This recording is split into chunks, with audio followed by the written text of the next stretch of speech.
अस्सलाम वालेकुम। मेरा नाम डॉक्टर अनवर बाबानी है और आज हम बात कर रहे हैं कि आपके मुंह से जो स्मेल आ रही है उसकी क्या क्या वजूहत हो सकती हैं।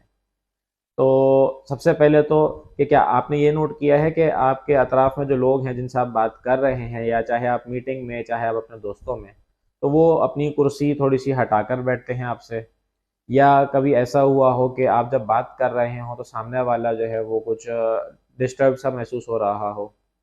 क्या आप अपने दांत डेली ब्रश कर रहे हैं? 2 बार आप ब्रश कर रहे हैं या नहीं कर रहे? अगर आप ब्रश कर रहे हैं, तो क्या आपने ये कभी नोट किया है कि आप ब्रश अपने दांतों को सही से कर रहे हैं या नहीं कर रहे? क्या आप अपने दांतों को पीछे की तरफ से साफ कर रहे हैं, नहीं कर रहे? तो आज हम बात करेंगे कि आपके मुँह से जो स्मेल आ रही है, उसकी क्या-क्या वजूहत पॉसिबल हैं। अक्सर हमारे पास जब मरीज आता है तो वो कहता है कि मैं सर डेली ब्रश कर रहा हूँ, मैं रात को सोने से पहले भी ब्रश कर रहा हूँ, मैं सुबह उठ के भी ब्रश कर रहा हूँ, लेकिन मेरे मुंह से स्मेल नहीं जा रही। तो सबसे पहले तो ये देखना है कि आप आया तो ब्रश कर रहे हैं तो सही से कर रहे हैं कि नहीं कर रहे। क्या आपकी दाढ़ को आप ब्रश कर रहे हैं, नहीं कर रहे? आप अपने दांतों को पीछे की तरफ से ब्रश कर रहे हैं, नहीं कर रहे? क्या आप अपनी जबान को साफ कर रहे हैं या नहीं कर रहे? तो मोस्टली जो हमारे दांत हैं उनके ऊपर एक येलो सी फिल्म बन जाती है जिसको हम प्लाक बोलते हैं, जो कि नॉर्मली हर खाने के बाद या हर आधे घंटे बाद बन जाती है। जब आप सुबह उठेंगे आपको महसूस होगा कि एक जेली सी पतली सी बिल्कुल सॉफ्ट सी एक लेयर आपके दांतों पर जमी हुई है, जिसको हम प्लाक बोलते हैं, जो कि आगे चल के अगर उसको साफ ना किया जाए और वो आगे चल के हार्ड हो जाती है, जिसको हम कैलकुलस या आमतौर से टाटर कहते हैं। उसका हटाना सबसे ज़्यादा ज़रूरी है। जैसे-जैसे टार्टर बनता जाएगा, जैसे-जैसे कैल्कस फॉर्म करता जाएगा, आपके दाँत के ऊपर जो लेयर है पीलाहट की वो जमती जाएगी।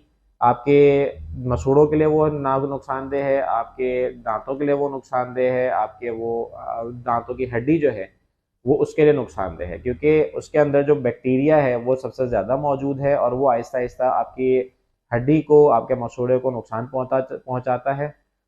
हड्डी को नुकसान पहुंचाएगा तो आपके हड्डी खत्म होती जाएगी, दांत का सपोर्ट खत्म होता जाता है। मसूड़े को नुकसान पहुंचाएगा, मसूड़ा आपका इन्फ्लेम होगा, मसूड़ों से खून आना शुरू होगा। तो अगर आप डेली ब्रश कर रहे हैं, सुबह भी ब्रश कर रहे हैं, रात को भी ब्रश कर रहे हैं, तो सिर्फ वो ज़रूरी नहीं है। आपको अपने डेंटिस्ट के पास हर 6 महीने में या 1 साल में स्केलिंग लाजमी करवानी है।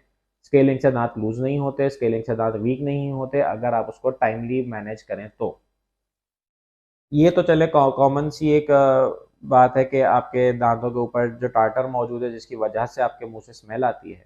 दूसरी चीज़ जो पॉसिबिलिटी है वो है आपका ड्राई माउथ, जिसको हम जीरोस्टोमिया कहते हैं। ड्राई माउथ से मकसद ये है कि आपका मुंह सूखा रहता है, आपका पानी का इंटेक कम है, या आपको कोई अंडरलाइंग डिजीज़ है जिसकी वजह से आपका मुंह सूखा रहता है, आपको हर 10 मिनट 15 मिनट में 1 से 2 सिप पानी पीने की ज़रूरत आती है। अगर ऐसा है तो आपको उसको रूल आउट करने की भी ज़रूरत है कि आया तो ड्राई माउथ क्यों हो रहा है, क्या वजूहात उसके लिए पॉसिबल है। दूसरी चीज़, आपको एसिडिटी का प्रॉब्लम या गर्ड का प्रॉब्लम है, जिसमें आपका पेट का जो एसिड है वो आपके मुंह हलक तक या आपके मुंह तक आता है और वो वापस आप इंजेस्ट कर लेते हैं। अगर ऐसा है तो आपकी एसिडिटी को रूल आउट करना चाहिए, वो आपके दांतों के लिए वो भी नुकसानदेह है। मुंह से स्मेल आने की अमूमी तौर से दूसरी वजह जो है वो एसिडिटी है या पेट की कोई अंडरलाइंग डिजीज़ है। तीसरी चीज़ आती है लिवर डिजीज़।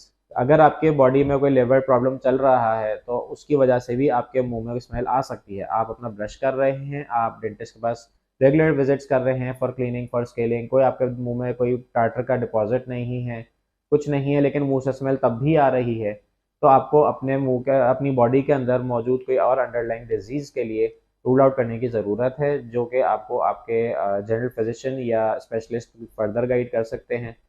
तो अपनी बॉडी का ख्याल रखिए और अपनी हेल्थ का ख्याल रखिए, और अपने इन सिम्टम्स को, जो आपके मुंह से स्मेल आ रही है, उन सिम्टम्स को आप रूल आउट करवाइए कि आया वो आपके दांतों की वजह से है, या आपके मसूड़े की वजह से है, या वो टार्टर की वजह से है, या आपके एसिडिटी की वजह से है, या लिवर डिजीज़ की वजह से। उस सबको रूल आउट करने की ज़रूरत है। Stay healthy, keep healthy. अगर आप हमारे पास आना चाहते हैं, हमारे क्लिनिक पर विज़िट करना चाहते हैं, तो मेरा क्लिनिक कराची के अंदर पंजाब चौरंगी पे अल्तमश हॉस्पिटल के करीब है। आप मुझ पर हमसे रब्ता कर सकते हैं और आप हमारे पास अपॉइंटमेंट के लिए विज़िट भी कर सकते हैं, ताकि हम आपकी प्रॉब्लम्स को रूल आउट कर सकें। अगर वो डेंटल रिलेटेड हैं, आप हमारे पास इसको ट्रीट करवा सकते हैं, और अगर तो वो आया कि और अंडरलाइंग डिजीज़ की वजह से, बॉडी प्रॉब्लम की वजह से है, तो हम उसको आपको फर्दर गाइड कर देंगे कि आप कहाँ जाइए और किससे मिलिए और उसको ठीक करवाइए। Thank you.